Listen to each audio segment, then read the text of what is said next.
Hello guys, welcome back to my YouTube channel, guys. Thank you so much for tuning in to this channel, guys. It was very difficult to watch Isibaya this past few days as the show was exiting one of our favorite characters. Once again, guys, wish them nothing but all the best. Let's get back to the teasers from the 16th to the 20th of March 2020.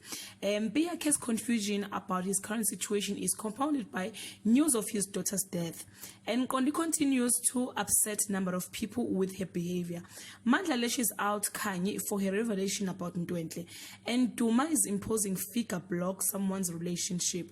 Dabula demands answers from his wife Ntwenhle and how she has fallen pregnant, and Biake retreats to the hills to ask ancestors for clarity. Kondi is ready to leave to community, and Biake gets the troubling answers she was or he was looking for. You can leave your comment, guys, below and share your thoughts ukuthi ubani ubaba wengane kaNtwenhle, Dabula or Jabu. Till we meet again, I love you so much, guys. Bye.